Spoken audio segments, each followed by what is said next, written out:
Хүчит бөхчүүдийн тухай хошин яриа. Олноо өргөгдсөний 3 дугаар он буюу 1913 оны 10 засгийн наадамд олон жил халахын наадмын дэвжээг эзэнсэн 2 аварга Намхай өмнөх жил таалал барьсан Лувсан Жамбаа аварга зоддог тайлсан нь эзгүй болохоор ханд дорж Чинван сэтгэл дундуур суужээ. Гэтэл хошууны балжин хүү начин Сэцэн ханы балсан лүндэв арслантай таарч барилдахгүй цухтаад байхаар нь Сэцэн хан наваа нэрэн уурсч Арслангийн өөдөөс хав сарвалзна гэж хэмээхийг хандван сонсчээ.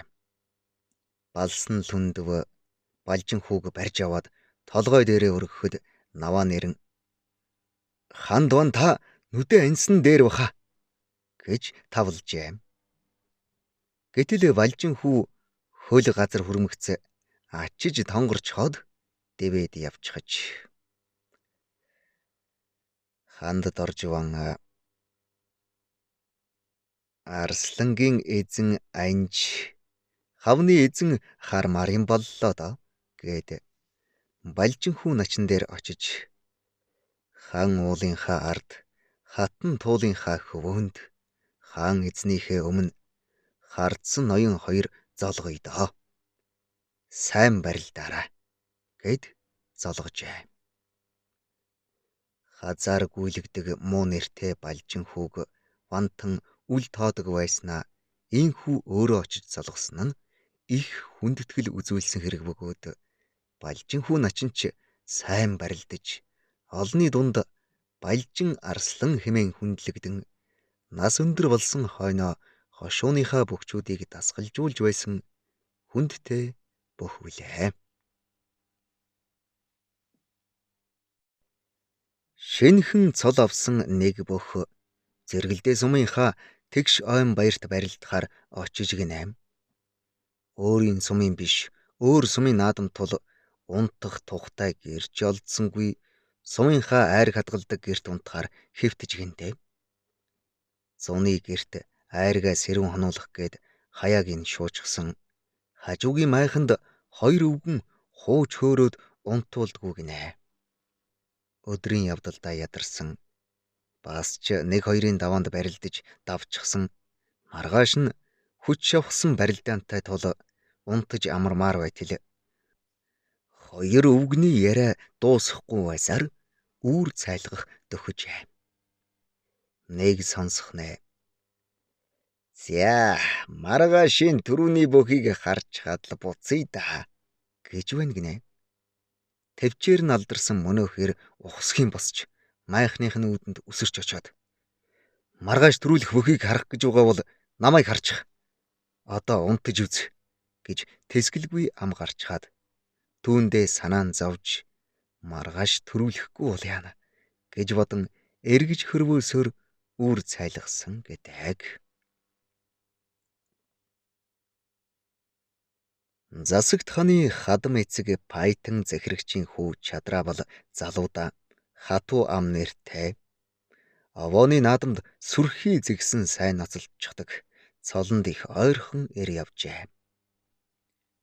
Тунгалаг тамирын эрдэнч мөн цол гуншингүй боловч зэгсэн ноцолдчихдаг бадарч тахрыг урамтай сайхан тонгордог шүү дээ. Чадраавал нэгэн наадамд засагт ханы шошгор шагдар арслангийн аманд нэлээд дээгхнүр даваанд очжээ.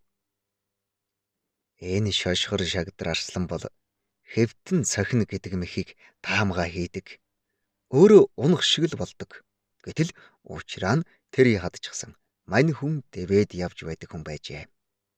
Тэгээд Чадраавал шошгор арслангаас даваа гуйж цолтой болмоор байна гэсэн байна. Шошгор арслан нэг ч үг хэлсэнгүй ганцхан гуд татчихад дэвээд явчихжээ. Буцж ирээд тахимаа авах гэхэд нь Чадраавал за яхав таавал хавирг нь хавчиж хошног нь хонгорцглож яваа хөгшин нохоо шиг болсон хатсан борг харимл тург би бол далан дүүрч сэрн сэрийж эхэлж байгаа зуны борг залуу хүн Дараа таарахта хэдэн өгөр ясаа мэдээ тэл байгаарай гэжээ.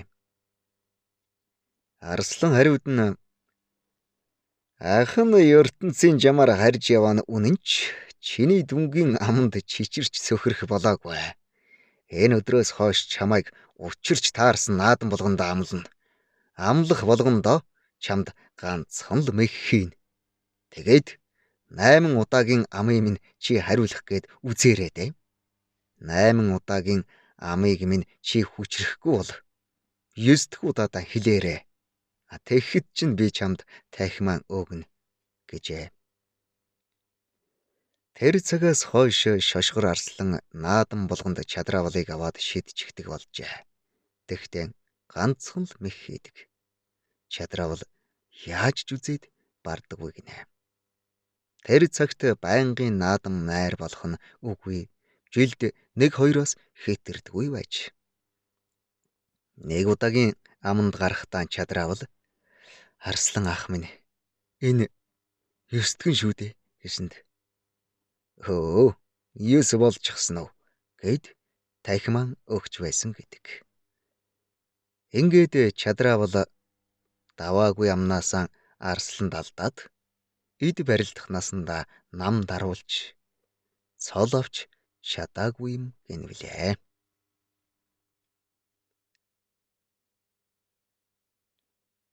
Баасангийн намжимэд хан тайшрын цадиг хууч номын нэмэлтээс бүхийн сануулга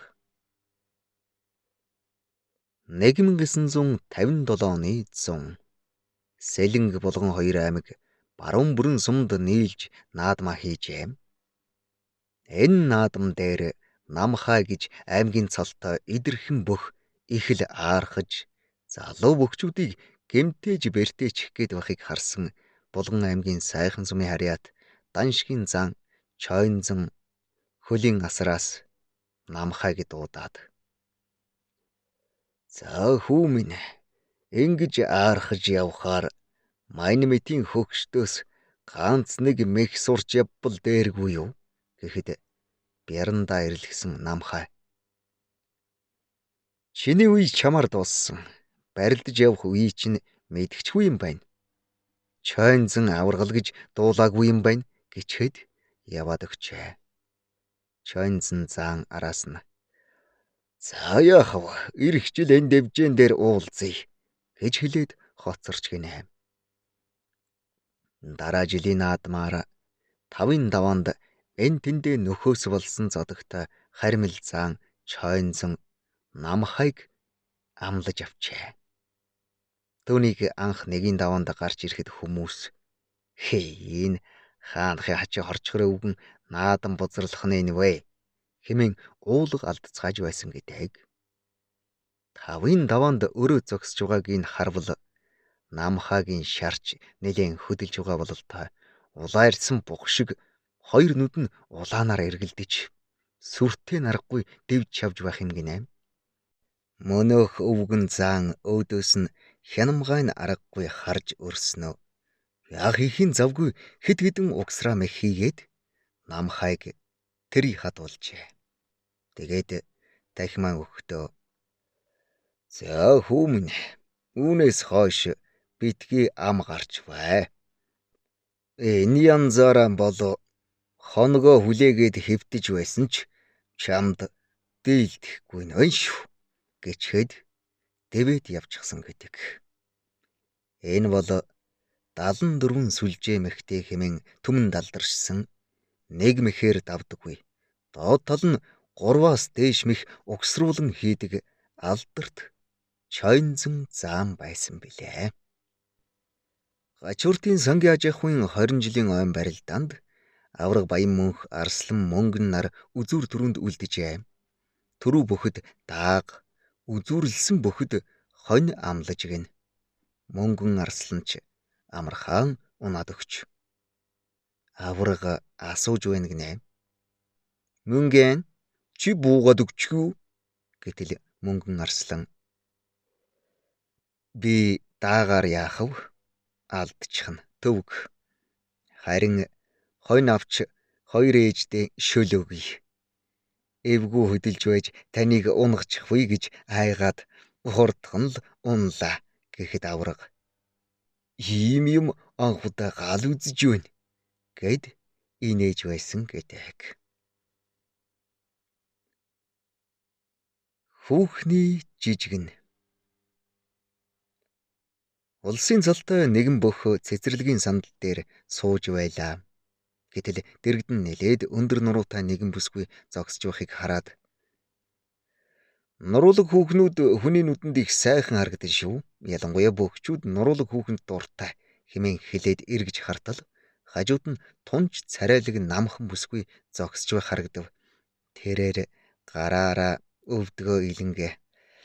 За тэгээд хүүхний жижигэн чулууны алгана гэдэг ч бас үнэн үг дээ гэж аим. Орчин үеийн хоёр сайн эр овооны наадамд очиж гинэ. Нэг нь барилдаад нөгөө нь дээлийнхэн захыг мушгиж байж гинэ.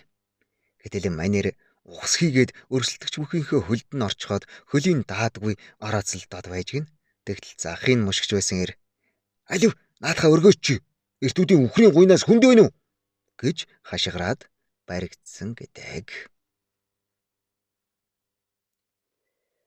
Нэгэн залуу бөхөө шин утас авч хаад хүн рүү залах гэхээр болдгоо гинэ. Тэгээд нэг найздаа үзүүлтэл "Сим алгуун шүү дээ" гэсэн чинь нөгөөх нь "Хөө хаагаараа гараад явчихдаг юм бол" гэсэн гэдэг. Дархан авраг жигждийн мөнх бат хэлж байна гинэ. Залуу байхад машин ирж зогсоод авраг хаа хүрхв хүргээд өгье гэдэл гуйгаад ирдэг байсан. Хөгшин болсон хойно хөл гараа зэрэг өргөөд ч тоодгүй шүү гэсэн гинэ. Баяна аврагын машины дугаар 6666 юм гин. Хажууд нь 9999-тэй машины жолооч ирснэ. "Аврага, энэ таны машины номер жаахан онцгүй юм. Муу ёрын. Харин минийх монголчуудын бэлгшээдэг тоо" гэхээр нь аврага "Бурхан дээрээс харахаар 9999 харагддаг юм аа. Зүгээр" гэж.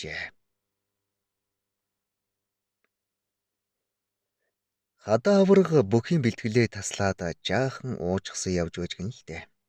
Тэгтэл мөнхөд багш нь булан тойроод гараад ирж гэн. Хадаа аврага багшигаа дөхөөд ирэхээр нүрээ шонгийн модны ард нуучхаад багшаасаа нуугдаад шонгоо тойроод эргээд байж. Бяцхан хүү бүхийн өргөөнд бөх үзэж суув. "Чи ийм үнэтэй билет яаж авв?" "Аав авсан юм аа." "Аав чинь хаана уу юм?" "Гэртээ билетээ хайж байгаа." Мөөё аврага баяна аврага хоёр архиуж суулаа гинэ. Гаднаас Бат Эрдэнэ аврага орж ирв. 500 грамын аягаар дүүргээд хийгээд өгөв. Залуу аврагч татчхаад өглөө. Дахиад хийгээд өгтөл "Би машин барьж яваа болно гэд гараад явчихав. Баяна аврага "Манай энэ Бат Эрдэнэ арх дар суудаггүй сайн хүүхэд шүү." Улсын их хурлын гишүүн Мөнх бат аврага жигждийн Мөнх баттай ярьж суугаад "Хоёулаа амьдаа юм байна" гэхэд аврага "Цаа юуных нь амьдаа байдгийм. Миний нэрийг л чамд авч нөхч" гэж. Жигждийн Мөнх бат аврагаас "Начны найраа арай дэндлээ. Энэ тухай таны бодол" гэтэл "Хэц начин байж үтсэн биш." Жигждийн Мөнх бат аврагаас "Таны үед цолны найраа байсан уу?" гэхэд "Хэмээтгэв. Хоньорэ манай хад баян мөнхөөс 2000 төгрөгний авцаатай юм яриад байдаг байсан шүү." Нэг сумын хэдэн бөхчүүд зэрэгэлдээ сумын наадамд очиж барилдаад буцахдаа зарим төрүүлээд явцсан зарим нутгийн танхайчуудад баригдаж илдэв. Тэгсэн чинь тэд хоорондоо ярьж байна гинэ. "Адаацгийн овооны хар гэж овоо барилддаг эвгүй гар байдаг гэсэн. Тэр хавийнхаа овоог ер нь гаргаадгүй гэж байна лээ шүү. Гэтэл овооны харах очт аймгийн начин инх төвшин тэндээс хээ тэр чинь би штэ гэд гараа өргөсөн гэдэг. Чөлөөт бүхийн сургуулийн аврах шалгаруулах тэмцээн болж байлаа. Нэг жинд адилхан нэртэй хоёр хүүхэд байжээ. Тэгсэн чинь нэг нь нэрээ дуудахаар гарч барилдаад өрсөлдөгч бөхтөө ялагдчихаж. Нөгөөг нь дуудтал түрүүний унсан нөхөр бас гарч ирээд ялагдчихаж гинэ. Гэтэл огт барилдаагүй ижил нэртэй хүүгийн аав гарч ирээд яахаар миний хүүг барилдуулахгүй энэ хүүхдийг хоёр барилдуулдаг вүлээ. Ялсан болж бас яах вэ гэж уурлжээ. Мөнхбат авраг наадмын бэлтгэлд гараад байхдаа 2 өдөр дараалан тарвганд яваад хоосон ирж гин. Их л урам муутай суусан тэрээр гинт "Өө хагас бүтэн сайн байсан байх шүү дээ. Тэд бас амардаг байх нь" гэж дуу алдсан гэдэг. Бат Эрдэнэ авраг нууц товчооны ойтой нийлээд улсад 4 дараалан төрүүлжихэд байж 1991 оны баяр наадамд Понцгийн Сүхбат гардид унтчаад урамгүйхэн алхаад ирэхэд нь Мөөе авраг тосч очоод "Одоо яах вэ? Дахиад л эхнээс нь 1 2 гэд тоолохгүй юу?" гэсэн гэдэг. Тавын даваанд унсан найзынхаа сэтгэлийг засах гэж нэг бүх "За яах вэ? Ганц л унаа биз" гэсэн гэдэг. Мөөе авраг хадаа авраг хоёр анд явхдаа 2 шил юмтай явж гинэ. Ангийн олзтай 2 тарвг буудчаад аваад явж байтал байгаль хамгаалагч ирж байна гинэ. 2 тарвгаан машины ард руу шидчихэд Мөөе авраг байгаль хамгаалагчтай ярьж хөөрч суухдаа 2 шил юмараа аргалах санаатай "Хадаа нөгөө хоёрынхоо нэгийг аваад ир" гэсэн чинь хадаа авраг 1 тарвгаан бариад иржээ. Мөөе авраг харчхаад "Үхээ мөн дүүрч гисэн халах шүү" гэж уулах алдсан гэдэг. Улсын арслан цэдвийн содномд орж гард гончиг дамб хоёр нэгэн аймгийн наадамд очиж барилдаад ам авах болж гин. Гончиг "Соо чи тэр бүхийг авчих." Соо "Аль бүх?" Гончиг "Тэр бөхөө." Соо "Аль бүх вэ?" Гончиг "Тэрээ тэр бүх." Соо "Яг аль бүх нь вэ?" Гончиг "Тэр бөхөө." Соо тэр бүх үү?" Гончиг "Аль бүх?"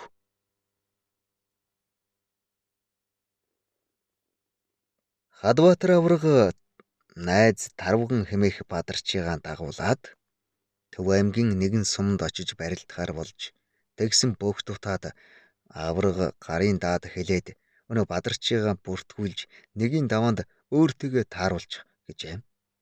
Барилдаан чиглэж хад авраг бадарч хоёр гараад өржгөн авраг найзынхаа дух руу ганц түлхээд унгачхаад тог тойроод ирэхэд нь бадарч их л ууртайгаар "Чи юм уу? Олон түмний нүдэн дээр намайг дугтаж унгаагаад явахтай яадаг юм. Ядаж жаахан удаж угаад хөл мөлд орохгүй" гэсэн гэдэг. Бүх тайлбарлагч авраг шуудганы барьцтай болоод авсан байна. Эндээс ч нэг сони юм гарна да гэж байна шүү. Арслан мөнгөн нутгийн зөвлөлийнхөө бэлгэлсэн УАЗ 469-ийг гараждан хийгээд нэг барьж явдггүй байжээ. Гэтэл охин нь гадаадаас ирэх болоод шөнийн 1 цагт буун тосож ав гэжээ. Арслан найзууд руугаан залгаад "Машин бариад нисэх ороод өгөөч" гэсэн чинь бүгд татгалзаж гин. Арслан гинт уурлаад "Би ямар Үнэмлэхгүй юу? Өөрөө барина. Эхнэр чи гарч идэнгээ ав гэсэн гэдэг. Гарч идэнгээр яадаг юм гэсэн чинь эхнэр миний хөл рүү тусгаж би хааз торомцоо хардаг юм байхгүй юу гэж ярихыг сонсож байлаа. Тэгээд эхнэр нь гарч идэнгээ тусгаж арслан машина барьсаар охиноо тосоод авчихсан гэсэн шүү. Монгол улсын гард Ганбаатар, Баяржавхлан нар Кувейт улсад өргөдөжээ. Хоёр бүхийн биеийн чаз метр 95 см бөгөөд ёслолын үеэр арабууд тэднийг хоёр өндөр хэмээн дуудаж байлаа. Хөөе Ганба. Эднэр яагаад хоёр өндөр гэж цоллоод байна? Харин тийм ээ, Жавхааха. Арабууд Америкийн хоёр өндрийг яалаа болгоомжтой л байна шүү. Монголчууд ургийн овг аваад эхэлтэл мөнгөн арслан маань овгоо мэддэггүй гинэ. Эхнэр нь за яах вэ? Боржгон гээд л явчих. Мэдхгүй хүмүүс тэгээд л аваад байдгийм байна гэж хэлдэв.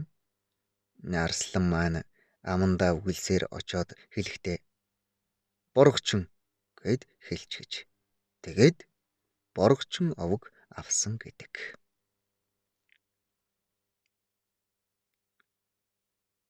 Хэдэн бөхчүүд цуглаад ярьж байна гинэ. Хоёр вагон мөргөлдвөл дээшээ гоцоогоод л залбираад босчихдаг юм гинлээ гэсэн чинь улсын зам бат зэрэг. Тэгэд яах вэ гэсэн чинь нэг нь гоцоож угаад л ундгийн байна лээ гэтэл заан. Шонгийн модоор тулаад авмаар юм байна штэ. Гэтэл хажуунаас нэг нь тэгж эргүүдж байж дарагдаж өвхөн л дээ гэсэн гэдэг. Хөвсгөл аймгийн Галзмын харьяат улсын зан дээд Цэнд аюушгүй. Нэгэн үе Сэлэнг аймгийн цагдаагийн хэлцэд хэв журмын ахлагчаар ажилладаг байжээ. Гэтэл тус хэлтэст ажилладаг нэг цагдаа сахилгагүйтэд юр болдоггүй гин. Баг хаан барилддаг гэсэн нэрэндээ сагаж ойр орчмын хоо хүмүүст бяр чадлаа гарган өгсөн үүрэг даалгавар биелүүлдэггүй хэрдэл бие тоочсон нэгэн байж. Цэнд аюуш зан хэлтсийн дарга Ахмад хүний хуваар нэг биш удаа түүнд сануулж зөвлөх гэсэн боловч нөгөө чихгүй толгой тоосонгүй гин. Ингээд зам маань өөр байдлаар арга хэмжээ авахар шийдэж. Тэгээд нэг удаа тэр том толгойтой нөхрийг ээлжит пэдилтийнхэн үед олны өмнө шууд барьж аваад өмдийн шувталж угаад хонгон дээр нь хоёр алгадаад орхиж. Гэтэл нөгөө өөрийгөө том бүх гэд бодчихсон нөхөр юун дахиж дэггүйдэх мантай. Хэд хоног ажилдаа очихоос ч ичиж үххэн шахаж гэрээсэж гараагүй гэдэг. Нэгэн засуул бөгцоллож байна гинэ. Баруун талын засуул цансоо гэдэл уянгалуулж эхэлснээр төд удалгүй баяр наадмын мандаа түмнээс төгөлдөр хурдан шалмгай татто магнай торгонжол бат итэр хурдан хүлгээ уучлаарай морины цол руу орчихлоо гэсэн гэдэг. Дамдин авраг нутагтаа очоод нэг айлд ороод цайлж дайлуулаад нэлээн халмаг болоод байж байтал нэг хүүхэд гүйж явхаар нь хөө сайн бөх болох хүү байна гэдэл ярьж байна гин шүү. Тэгсэн айлын эзэгтэй аврага хүү бишээ охин шүү дээ гэхэд дамдин аврага тэгвэл сайн бөх төрүүлэх охин байна гэжээ. Манай хэдэн бөхчүүд гадаадын хурдны зам дээр явж угаад буруу замд орсноо мэдээд ухарч байтал араас нэг машин ирээд мөргөчгчээ. Цагдаа ирээд энэ мөргсөн нөхөр танай машиныг ухарсан гэж хэлж байна. Эднэр мансууруулах бодис хэрэгэлсэн байхаас зайлахгүй. Гэмтэл багтай бол явдаа. Эднийг шалгана гэсэн гэдэг.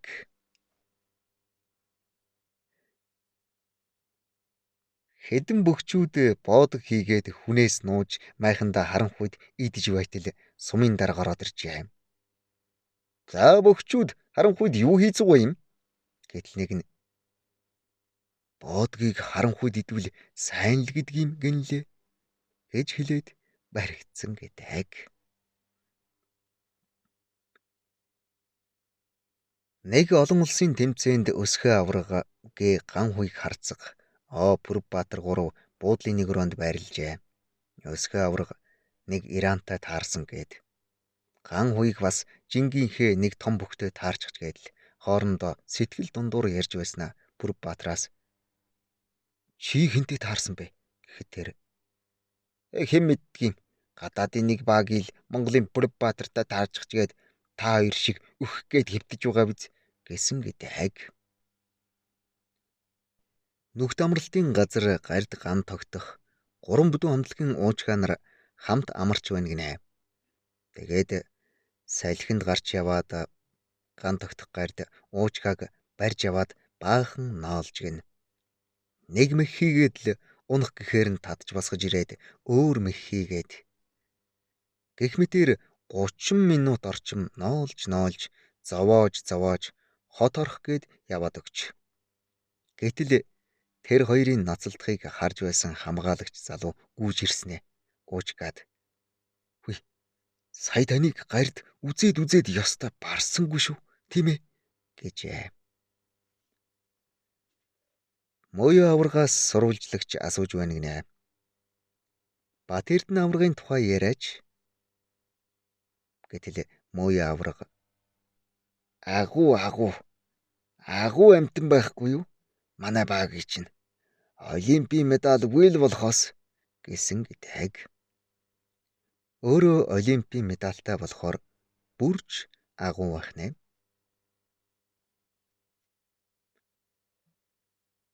Архангайн хайрхан сумын харьяат ерөөлтийн цогны арслан гэхээр нэгэн сайхан бүхийн дүр нүдэнд бууна. Арслан эд залуудаа Баян-Хонгор аймагт нэгэн наадамд зодголж гинэм. Түүний нэрийг мартсан бүх тайлбарлагч. Бөгчүүд зодглоорой, аймгийн арслан оцоох гараарай гэд бах юм гин. Цогны арслан нэлээд эмзэглэж бүх тайлбарлагч дээр очиж "Би чинь цогноо шүү дээ" гэхэд тайлбарлагч "За оцоох цогноо хоёр ялгаа юу байсан юм?" гэжээ. Улсын зан том хэмээхэдээ Санжаа, Мууяа авраг нар олон улсын тэмцээнд оролцчихлээ. Санжаа гуайг барилдах үед нь Мууяа авраг "Санжаа, толгойгоо ажилуулж барилдана шүү" гэхэд нөгөөх нь "Чихөвднөө" гэсэн гэдэг. Цэргийн начин тэгшээ улсад 5 жил дараалан нэг давжээ. Аврагууд дээр очтол Мөнхбат авраг "Чи 5 жил дараалан нэг давсан бол улсын начин болчихсон бай шүү дээ" гэжээ. Мөнхбат авраг улсын хурлын сонгуулийн сурчлагын үеэр Төв аймгийн нэгэн суманд иргэдтэй хийх уулзалтанд очжилдээ. Гэтэл хүн цуглдаггүй 2 цаг боллоо гин. Аврагч тэсгэл алдаад гараад явчихжээ. Аврагыг буцааж оруулах гэж ятгатал "Цаадвал чин цуглахгүй. Төв аймгийн уугуул хүн гэж ёр байхгүй. Дээр үед богдод мөрөх гэж хүрээнд ирээд буцах зардалгүй эндээ үлдсэн улс бий" гэсэн гэдэг. Хэдэн бөхчүүд гуан зорж илдээ. Зөөгч залуу ирээд "За юу захиалах вэ? Одоохондоо хуушуурл байна" гэсэн чинь "Хүний тоогоор 20 хуушуур" гэжээ. Бөхчүүд хуушураа идэж дуусчаад зөөгчийг дуудаад "Хөөе, хоол чинь гарсан юм уу? Одоо хоолоо захиалъя" гэжээ. Замын цагдаагийн постн дээр жолоочгүй машин давхиад ирэхээр нь гайхаад харвал оргил болд начин урд суудлаа авч хайчаад арын суудал дээр хойноос жолоодоод явж байсан гэдэг. Бүрэнбаатар начин болоод удаагүй байхдаа Эрдэнэтийн Хангард спорт хороон дээр очижээ. Спорт хорооныхон Начин хүн чөлөөтийн сайн бүх гэдэл жудогийн тэмцээн шүүлгэж гин. Майнер мэх хийхээр нь юм уу эсвэл даралт авахаар нь өө эвгүй байдалд орлоо. Эвгүй байдалд орлоо гэлвэж. Тэгээд нэг нөхөр цэвэр савсан чинь бодож гараа өргөөд Герман гэдэл хашгирч гин. Юун Герман бэ гэсэн чинь юу вэ? Япон билүү гэж авсан гинэ. Майнер бодохдоо Японыг Япон гэж сонсдог байж. Тухайн үед Японоо мартчихад ямар ч гэсэн нэг дайсан улс гэж бодоод л Герман гэж хашгирсан юм гэнлээ. Баяна авраг мөнгөн арслан хоёр бэлтгэл гарч гин. Тэгсэн баяна авраг орой болохоор хот явдаг байж. Тэгээд нэг өдөр арслан аврага та намайг аваад явчихаач гэж гуйж гин. Аврага чи гэрээ хараад үлдээ гэдвэж. Арслан ч би айгаад байх юм байна шүү дээ аврага гэхэд энэ буу байхад юундаа айдаг юм гэд яваад өгчээ. Орой эрэхт нь арслан урдаас нь хий буудаж гин. Аврага ирээд чи чинь намайг буудаж алах нь байна шүү дээ гэжээ. Маргааш нь аврага дахиад явж гин. Арслан аврага та эрэхтээ чимээ өгөөрэй гэсэнд аврага орой шил лааз хэлхэж зүгээд гэрлүүгээ ойртож ирэхтээ Мөнгөн авраг нь байна. Мөнгөн багш нь байна гэдэл хэлхээтэй шил лаазаа дуугарган хаа холоос чимээ өгсөөр ирсэн гэдэг. Дэйхэн үед нэг наадам дээр залуудаа сайн барилдаж байсан өвгөн зодголж гинэ.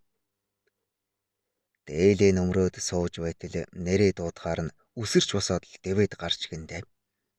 Наадамчид шуугилдаад бөө юм болж өвгөн ч намайг дэмжиж байна гэж бодоод л улам сайхан дэвж яваад л гуяа алгадаад тонгоосон чинь доогуура чармаа шалдан байснаа анзаарчээ. Тэр үед бөхчүүд шуудган дотроо бандаж өмсдгүү байсан гэдэг. Манай өвгний шуудгийг залуу бүх түр гуйгаад аваад явсныг мартаад дээлээ нөмрөн сууж байснаа дуудангуут нь босоод ухс хийсэн байгаа юм.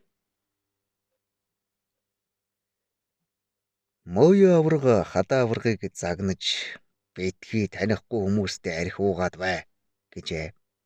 Хадаа авраг гүй танихгүй хүмүүстэй уудгүй гэж гинэ. Мөё авраг за худлаа битгий яриад бай. Өчигдрийн үнийг чи таних юм уу тэгвэл гэхэд хадаа авраг би ч танихгүй л дээ. Гэхдээ тэр намайг таниад байсан штэ гэжээ.